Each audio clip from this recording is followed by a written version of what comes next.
അതെ, ഷടപടേ എന്ന് പറഞ്ഞിട്ട് നമുക്കൊരു ലഞ്ച് ബോക്സ് പ്രിപ്പയർ ചെയ്താലോ. മോളുടെ സ്കൂളിൽ നിന്ന് പിക്നിക്കിന് പോകണം, അതുകൊണ്ട് ലഞ്ച് ബോക്സ് കൊണ്ടുവരണമെന്ന് പറഞ്ഞു. സാധാരണ അവൾ ക്യാൻറ്റീനിലാണ് കഴിക്കാറുള്ളത്. അപ്പോൾ ഈ പിക്നിക്കിന് ലഞ്ച് ബോക്സ് പ്രിപ്പയർ ചെയ്യണമെന്ന് പറഞ്ഞപ്പോൾ മുതൽ ഞാനിങ്ങനെ ആലോചിക്കുക, എന്താ അവൾ ഫുള്ള് കഴിക്കാന്ന്. അങ്ങനെ എൻ്റെ കൂലങ്കൃഷ്ടമായിട്ടല്ല, അങ്ങനെ തന്നെയല്ലേ പറയുക, അല്ലെങ്കിൽ കുറേ സമയത്തേക്കുള്ള ആലോചന കഴിഞ്ഞതിന് ശേഷം അവളെന്ന് എനിക്ക് പറഞ്ഞു, എന്ത് അമ്മ ചിക്കൻ റാപ്പ് മതി, അതാകുമ്പോൾ ഫുള്ള് ഫിനിഷ് ചെയ്യുന്നു. ആ കാര്യത്തിൽ എനിക്കൊരു ഡൗട്ടും ഇല്ല. അതുകൊണ്ട് ചിക്കൻ റാപ്പൻ ഉണ്ടാക്കാമെന്ന് വിചാരിച്ചു.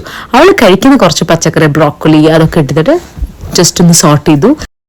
പിന്നെ നമ്മുടെ കോഴിക്കുട്ടനെ വല്ലാണ്ട് സുന്ദരക്കുട്ടപ്പനാക്കാണ്ട് ബേസിക് മസാലപ്പൊടികളൊക്കെ ചേർത്തൊന്ന് കുക്ക് ചെയ്തെടുത്തു. പിന്നെ സംഭവം സിമ്പിളല്ലേ, നമ്മുടെ തോർത്തിയല്ലേ, അതിലേക്ക് ഈ കാണുന്ന സാധനങ്ങളെല്ലാം കൂടി മിക്സ് ചെയ്ത് അങ്ങോട്ട് വെക്കുക. ഞാൻ കുറച്ച് ഹെൽത്തി ആയിക്കോട്ടെ വിചാരിച്ച് കുറച്ച് ലീവ്സ് വെച്ചിട്ടുണ്ട്. ഈ തോർത്തിയുടെ ഷേപ്പ് ഒക്കെ ഇത് കാണുമ്പോൾ എനിക്ക് എന്താ ഓർമ്മ വന്നോ അറിയോ, നമ്മളുടെ കുമ്പളപ്പല്ലേ, കുമ്പളപ്പത്തിൻ്റെ പോലെ സംഭവം ഈസിയാണ്. ഇതൊന്ന് ചൂടാക്കി എടുത്തിട്ട് നമ്മളുടെ ഈ കാണുന്ന സാധനങ്ങളൊക്കെ ഉള്ളിൽ സ്റ്റഫ് ചെയ്ത് വെച്ചാൽ ലഞ്ച് ബോക്സ് റെഡി. ഇത് ഏറ്റവും കുറഞ്ഞ ടൈമിൽ ഉണ്ടാക്കാൻ പറ്റുന്നതും കുട്ടികളെ പെട്ടെന്ന് ഫിനിഷ് ചെയ്യുന്നൊരു സംഭവമാണിത്. ഞാൻ ഈ ലഞ്ച് പാക്ക് ചെയ്യുന്ന സമയത്ത് നമ്മുടെ ചുറ്റുപാത്രമല്ലേ, അതാണ് ഞാൻ ആലോചിച്ചത് കേട്ടോ. അതൊക്കെയാണ് ഒരു ചുറ്റുപാത്രം. അമ്മ നല്ല ചോറും പിന്നെ ഉണക്ക മുളക് ചുട്ടരച്ച തേങ്ങാ ചമ്മന്തി ഇല്ലേ, അതല്ലെങ്കിൽ ചെള്ളി ചമ്മന്തി. തിരൂർ സൈഡിലേക്ക് ഉണക്ക ചെമ്മീനെ ചെള്ളി എന്നാട്ടോ പറയാം. അങ്ങനെ ചെള്ളി ചമ്മന്തി, അല്ലെങ്കിൽ അതിൻ്റെ കൂടെ തന്നെ കോഴിമുട്ട, നല്ല ചുവന്ന ഉള്ളി പച്ചമുളകൊക്കെ എല്ലാം ഇട്ട് ഉണ്ടാക്കിയ ഓംലെറ്റ്, ഈ മൂന്നുണ്ടായിരിക്കും. ഇതൊക്കെ ചോറ് കുറേ കുത്തി നിറച്ച് നമ്മൾ ചുറ്റുപാത്രത്തിൽ തന്നെ അമ്പിച്ചടച്ച് വയ്ക്കും.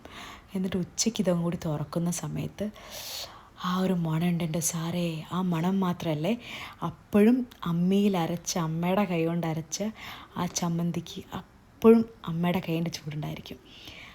അതൊക്കെയാണ് ഒരു ചുറ്റുപാത്രം എന്ന് പറയണത്. ഇപ്പോഴത്തെ പിള്ളേർക്ക് വേണ്ടതോ ഇതൊക്കെയാണ്.